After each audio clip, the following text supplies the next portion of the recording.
This movie surprisingly was emotional. Like, I was looking at it and I was like, all right, sometimes these Disney and Pixar movies, I could tell instantly that they gonna end up getting me. And I didn't suspect that this movie would end up having me a little bit in my feels at the end, man. She reunited with Sisu at the end. I was like, damn, man, this joint it's kind of an emotional scene because she came back with all of the dragons. And I knew I was in trouble when that happened and I was already in my feels. And then I thought to myself, I said, oh, fuck, she still got to link up with her dad. Right. I was like, bro, I don't think I'm gonna make it.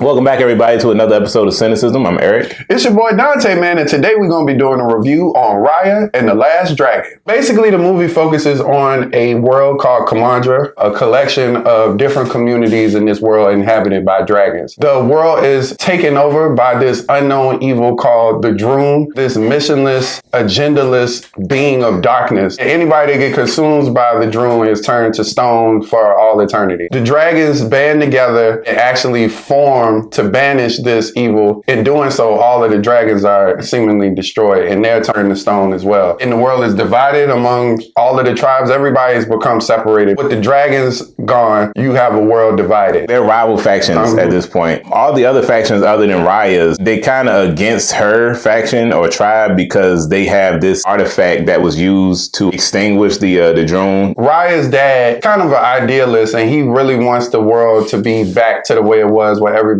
was a unit. He invites all of the factions to his land. In the midst of that, Raya gets betrayed by one of the other factions' young girls who pretends to be her friend, but in actuality was just trying to get close enough to her to get the orb. The orb shatters into pieces during some type of a fight, and the drone is re-released, and now people are turned to stone again. So we back to those dark ages. Raya is on a mission now. Legend of the dragon that actually banished the drone in the first place, Sisu. There's legend that she's still around and that if you follow this ancient map, you could find her. So now she's set out on a quest to find her. Eventually, she does find Sisu. She kind of becomes her main companion along this journey. She helps her in helping to find the rest of the pieces of this orb. Raya was the main character. She has a close relationship with her dad. Her mother's not in the picture. I was just about to say, they never mentioned quite what...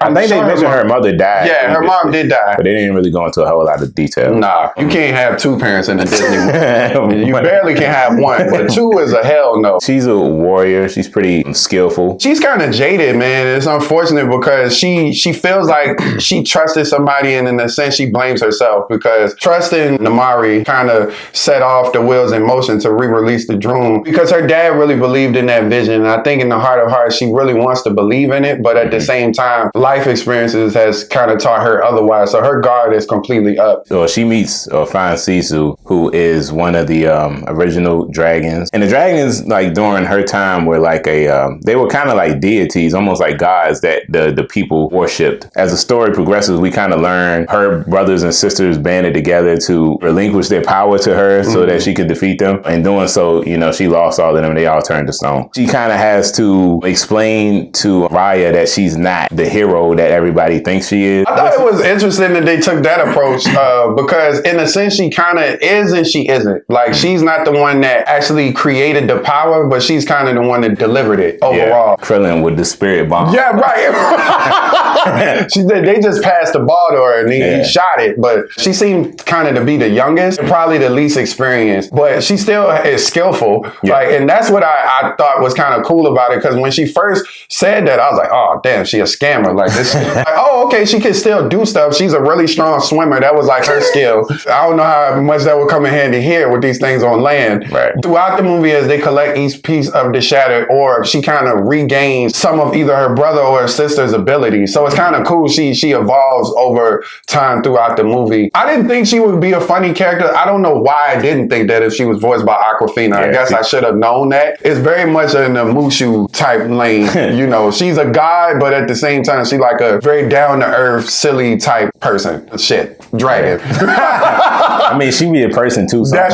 That's true. I really enjoyed or appreciated how dragons were portrayed in this movie. It was different from anything I personally seen as far as like their abilities and even just their movement, how they navigate the sky. Like, yeah. It was interesting. Very creative. Yeah. Last, I guess, primary character you have is Namari. She was the one, she betrayed Raya in the beginning of the movie when they were kids. At first, she seems like just the run-of-the-mill villain. As we get to learn about her, she's kind of doing this for her tribe as well. She thinks that the only way to save her tribe is to get a hold of this orb. So, of course, she betrays Raya. She's kind of responsible for the state of the world now, how the orb split and divided amongst the factions. We see her relationship with her mother.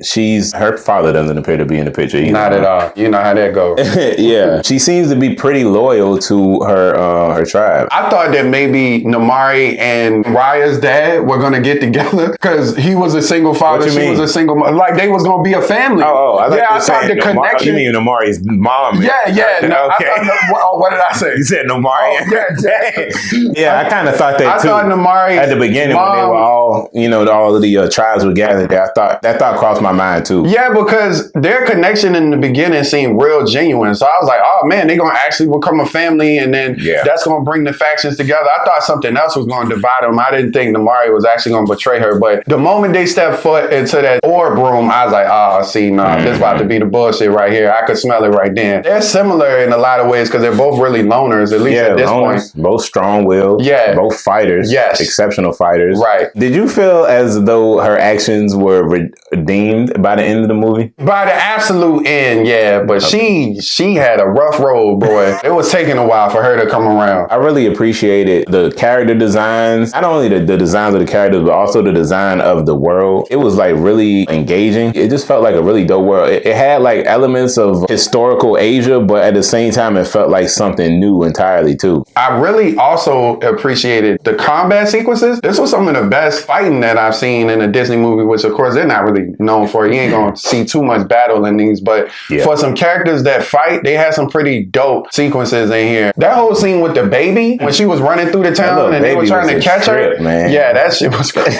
A baby does karate in this movie, so that lets you know what type of shit. The baby and what she had with her, some monkeys? Yeah. What was it? I don't even know how that even came about. Where would a parents at?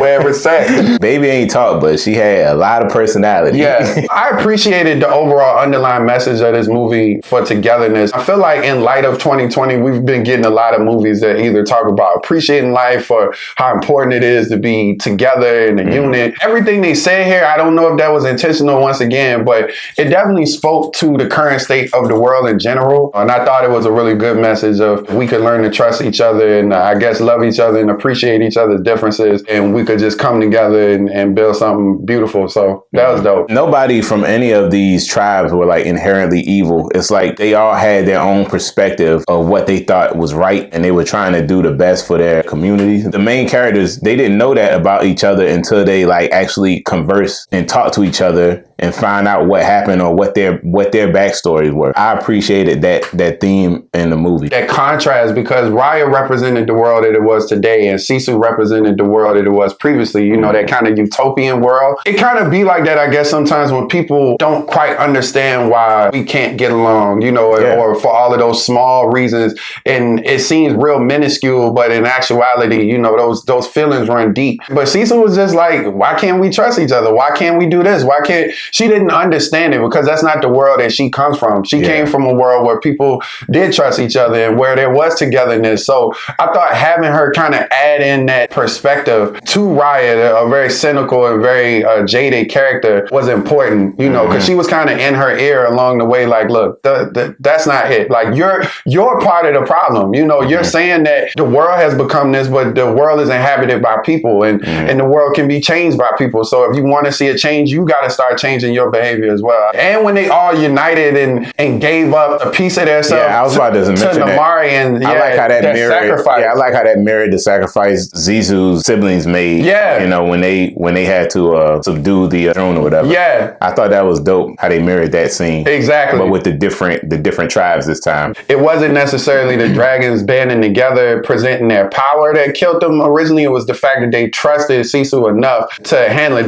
They relinquished and essentially essentially sacrificed themselves to her for a better world, and they realized that they had to do that. So they gave their pieces of the orb to Namari. I thought that was really dope, man. Overall, I think I enjoyed Raya and the Last Dragon a little more than I anticipated. I thought it was going to be decent, but I think I liked it a little bit more. I felt myself connecting to the characters more than expected. Aside from that, the animation, of course, was beautiful. The designs of everything, the world, and the characters. I'm going to give Raya and the Last Dragon a 8 out of 10. I really enjoyed this movie a lot. I think they just hit all the beats very well. They did the animation and it was flawless. The characters were so interesting and engaging and relatable. You know, the ones that you didn't like as much, you kind of still understood where they were coming from. Characters surprisingly had depth, and the story overall was really good and just really great messaging, really, and you know, which I could appreciate and relate to as well. I'm gonna give Raya and the Last Dragon a 8.5 out of 10. Thank y'all for tuning in for our review of Raya and the Last Dragon. Hope y'all enjoyed that. Definitely would recommend. It's one of the better animated movies I've seen like recently. As always, don't forget to like, share, and subscribe to our channel. And if you want to see anything reviewed by us, whether it be a movie or a show or a trailer for any upcoming movies, don't forget to drop a comment below, please. Absolutely. And if you guys have seen Raya and the Last Dragon, please let us know what you thought about it. How'd you feel about the animation and the story overall? How do you feel like this stacks up in terms of recent animation movies as well, from Disney, Pixar, DreamWorks? We'd like to know that as well. We appreciate y'all, man. Thank y'all. Peace. Peace.